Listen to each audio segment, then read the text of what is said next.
यानी 1 अप्रैल नए वित्त वर्ष की शुरुआत और होने जा रहा है बहुत कुछ खास। आपकी जिंदगी से जुड़े हुए बहुत बदलाव कल से शुरू होने वाले हैं। क्या ये बड़े बदलाव है, आप सबके लिए जाहिर तौर पर जानना जरूरी है। सीधे रुक करते हैं हमारे सहयोगी अनुराग शाह का। अनुराग, 1 अप्रैल से लोगों की जिंदगी में कई बड़े बदलाव हो रहे हैं, जरा एक एक करके बताइए ये नए नियम।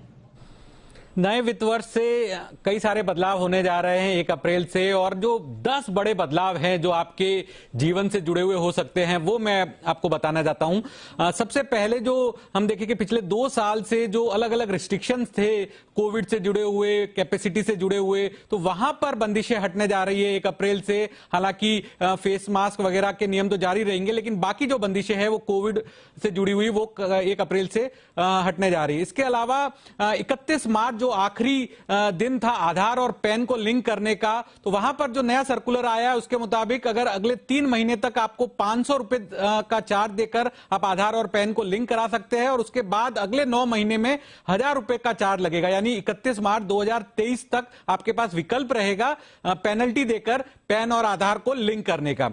तीसरा जो बड़ा बदलाव होने जा रहा है आपके ईपीएफ से जुड़ा हुआ, अगर आपका जो ईपीएफ के अंदर कंट्रीब्यूशन है वो 2.5 लाख से ज्यादा होता है तो उसका जो ज्यादा कंट्रीब्यूशन की जो राशि है उसका जो ब्याज है वो टैक्सेबल होगा। तो इसके लिए आपको 2 ईपीएफ के अकाउंट होंगे, तो एक में तो जो नॉन टैक्सेबल होगा और एक में जो टैक्सेबल अमाउंट की जो राशि है वो मानी जाएगी। और इसमें जो वित्त वर्ष 2022 के अंदर भी जो आपने कंट्रीब्यूशन किया है वो भी 2.5 लाख से ज्यादा की जो राशि है वो टैक्सेबल अमाउंट में आएगी। चौथा जो बदलाव है वो क्रिप्टो करेंसी से जुड़ा हुआ है, वर्चुअल असेट से जुड़ा हुआ है। जिस तरह से बजट में ऐलान किया गया था कि वर्चुअल असेट के जरिए जो कमाई की जाएगी वो 30% पे टैक्सेबल होगी, तो ये भी जो नियम है वो 1 अप्रैल से लागू होने वाले हैं। और इसमें एक चीज और साफ कर दी गई है कि यहां पर जो आपके लॉसेस होते हैं वो कमाई के साथ सेट ऑफ नहीं किए जा सकते। यानी अगर आप जो क्रिप्टो के अंदर सौदे कर रहे हैं तो वहां पर आपको अगर कोई लॉस हो गया तो वो जो प्रॉफिट हुआ उससे सेट ऑफ नहीं किया जा सकता। यानी जो भी प्रॉफिट होगा उस पर 30% आपको टैक्स देना होगा, और उसके बाद जुलाई से 1% तक का टीडीएस भी कटेगा। पांचवा जो बड़ा बदलाव 1 अप्रैल से होगा, जो सरकार ने अफोर्डेबल हाउसिंग के अंदर पहली बार जो घर खरीदने वाले लोग थे उनको सेक्शन 80 के तहत 1.5 लाख रुपए की अतिरिक्त छूट दी थी। तो ये जो छूट है वो 1 अप्रैल से बंद हो रही है। ये जो अतिरिक्त छूट थी वो जो 2 लाख रुपए सेक्शन 24 के अंतर्गत जो ब्याज की राशि होती है उसकी छूट मिलती है उसके अतिरिक्त थी, यानी 3.5 लाख रुपए तक की छूट थी। तो अब ये जो 1.5 लाख की जो छूट है वो 1 अप्रैल से बंद हो रही है। छठा जो बड़ा बदलाव होने जा रहा है ये महाराष्ट्र से जुड़ा हुआ है। महाराष्ट्र के अंदर अगर आप घर खरीदना चाहते हैं, मुंबई, पुणे, थाने, नागपुर वगैरह, तो यहां पर आपको 1% ज्यादा जो है स्टैंप ड्यूटी देनी पड़ेगी, और इसे मेट्रो सेस का नाम दिया गया है। 2 साल से ये जब से कोविड की शुरुआत हुई थी 1 अप्रैल 2020 से इसको वापस ले लिया गया था, लेकिन अब 1 अप्रैल से वापस 1% आपको ज्यादा देना होगा। यानी मुंबई में आप घर खरीद रहे हैं तो 5% की जगह आपको 6% स्टैंप ड्यूटी देनी होगी। इसके अलावा जो अगला बदलाव है जो होने जा रहा है 1 अप्रैल से, कि गैस की कीमतें जो है वो बढ़ती हुई दिखेगी। नेचुरल गैस की जो कीमतें हैं वो बढ़कर $6 प्रति MMBTU तक हो सकती है, और ये कहा यह भी जा रहा है कि 1 अप्रैल से ये जो बढ़ोतरी होगी ये 2 चरण में भी हो सकती है। तो नेचुरल गैस की जो बढ़ी हुई कीमतें हैं ये आम लोगों के ऊपर भार डालेगी।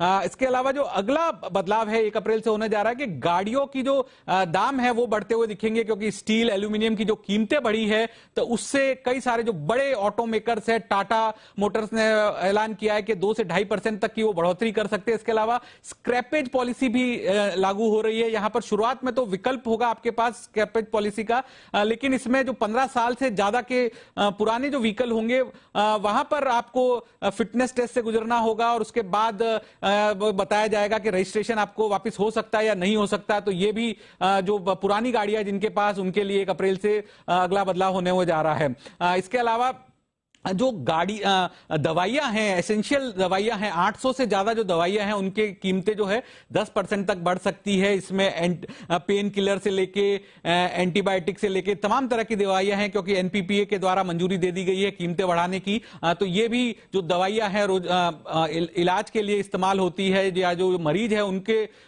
इलाज के लिए जो दवाइयां इस्तेमाल होती है वो 10% तक जो दवाइयां हैं वो 800 से ज्यादा दवाइयां हैं जो महंगी हो जाएगी। और आखिरी जो बड़ा बदलाव बदलाव है वो निवेशकों से जुड़ा हुआ है कि अभी तक आप म्यूचुअल फंड के अंदर निवेश करते थे तो बैंक ड्राफ्ट या चेक वगैरह के जरिए भी भुगतान कर सकते थे, लेकिन अब जो नियम बदल दिए गए हैं और 1 अप्रैल के बाद से केवल 2 विकल्प होंगे आपको म्यूचुअल फंड में निवेश करने के, या तो अपना इंटरनेट बैंकिंग है, ऑनलाइन बैंकिंग है, उसके साथ आप लिंक करिए, या फिर जो यूपीआई अकाउंट है आपका उसके जरिए पेमेंट करिए। तो ये 10 बड़े बदलाव हैं जो 1 अप्रैल से होने जा रहे हैं, जो रोजमर्रा की जिंदगी में आम लोगों को प्रभावित करेंगे।